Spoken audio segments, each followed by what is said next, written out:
if they didn't, I can't imagine another player taking that shirt number. For any period of time.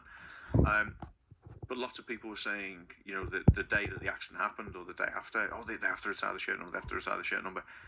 They thought about it and they came to the decision, and then they announced the decision.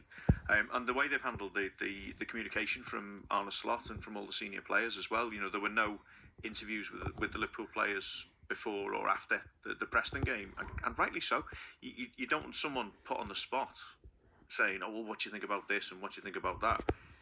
It's been measured, it's been thoughtful, and they've done the right thing all the way down the line, I think. I wonder what his family would have taken from that. I would imagine quite a lot. And you don't know how they're feeling, obviously, at the moment. But to see the love and affection there was on the 20-minute mark, that singing that went on for a good period of time.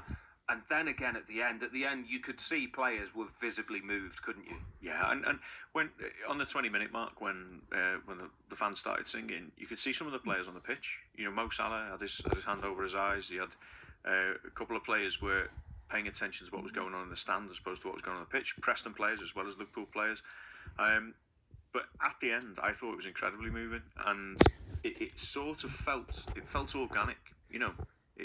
Obviously Liverpool fans were going to be singing his name at the end, but the players all drifted along, and they weren't talking to each other. They weren't sort of arms around each other. They were all staring at the fans, clapping along. Some of them singing along, and that connection between the players and the fans, I think, is really important for those lads. They've lost a friend. And you've got to bear in mind, they are lads. They're all in their 20s. Yeah, we kind of think of them as being our age. They're not, are they? They're 20 years younger than us. Exactly. And they won't have gone through this because, as you get older, sadly, you lose people. Most of them, I would have thought, still have both their parents. Most of them will probably still have most of their grandparents, if not all their grandparents. They haven't had this experience before, and it is going to impact on them. But yeah, that connection, I think, between the fans, the players, and hopefully, Jota's family, if they were watching it or they see reports on it, they will get a taste of how much he was loved. I think it's an important step, isn't it, as well? It's the first game, but it feels like there's going to be a lot of landmarks, if you like, further down the road. They've obviously got their pre-season programme, which includes 2 games in one night at Anfield. Yeah. That's going to be difficult. The Charity Shield will be difficult because they're bound to make, and rightly, a big deal of Jota there. Yeah. And then the league game at Anfield. So I don't know if you're a player. I suppose every individual reacts differently to it, don't they, really? Yeah, I think so. And I don't think there's going to be any players saying, can we stop this and get on with the game now? Having lost a friend, a colleague, those songs hopefully will inspire them and will show them how much they are loved as well. As Diogo was. I think the Bournemouth game is going to be incredibly special at the start of the season because that the friendlies are going to be really important. The Charity Shield's going to be really important, but the first home game of the season is everybody back in their seats with their mates. So you know what it's like, Salty. When you got a season ticket, you're surrounded by the same people. Every game, you experience the highs and the lows together. It's a different kind of friendship. But for me, a lot of those lads, I don't see them outside of the game. We all go back to our relative homes and towns and wherever we live. We're all going to get together for the first time. And in the stands, that's what's going to be going on. And I think hopefully we'll show the watching world. We'll show Diogo's family. We'll show them how much he was cared for and how strong that connection is between the players and the fans. I don't think we've spoken to you since the sad news came through. What did Jota mean to you as a player? Because we've probably all got slightly different recollections or feelings about him. Yeah, it's Jota. Jota always looked like he was having fun. When he was on the pitch. But he's also such an intelligent player, and he was a game changer. And I think when you combine those things, you've got the player you want to be. When you're playing in the yard when you're a kid and you're playing on the park when you get a little bit older, to be the kind of guy who can come into a busy game, a maelstrom of a game, and get the ball, beat 3 men, and pop it in the net. And he was so calm as well. You know, his goal celebrations. Even the goals. The goal he scored against Tottenham. You know, when we were 3-0 up, it went to 3-3. Richarlison equalised. Richarlison equalised. Yeah, that were all the people. Richarlison was celebrating like he'd won the World Cup and the Ballon d'Or rolled into one.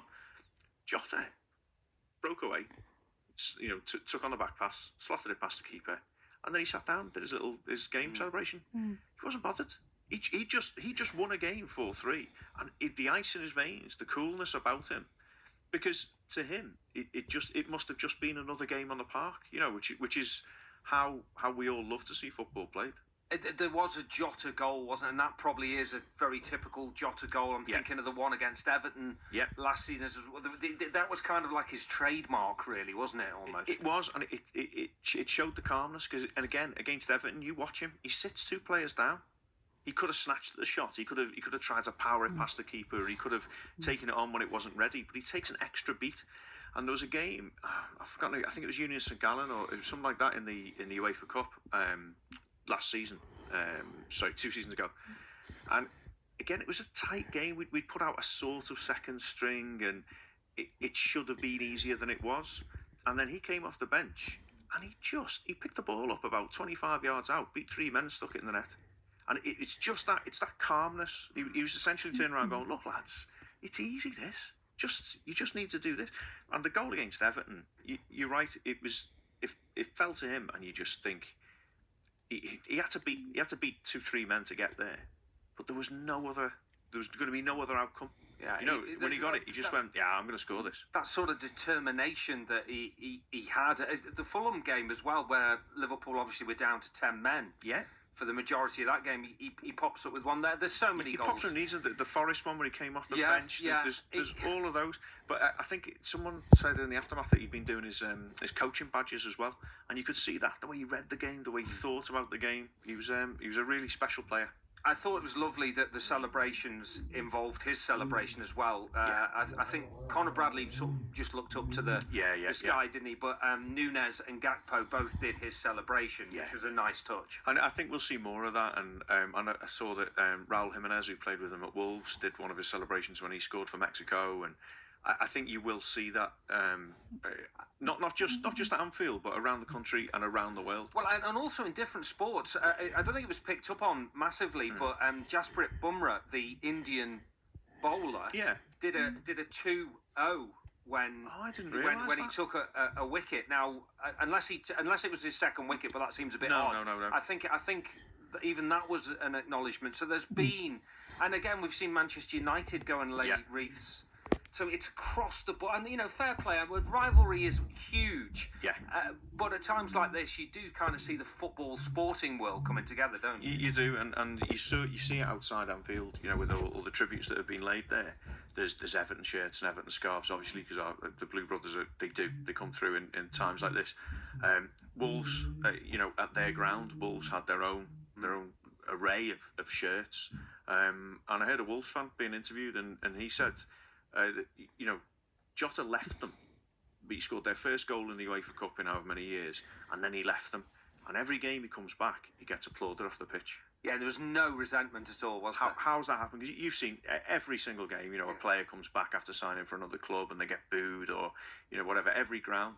But he was I think he was a special man, because we talked about him about the player. But Arne Slot said he never sought to be popular, but he was popular, and that, I think, if you can carry that off, then you know that shows what a person he was, not just a player. Tony says, "Hi Salty, the Diogo Jota song will be heard all over the world this season. After the final whistle, the scenes were beautiful." And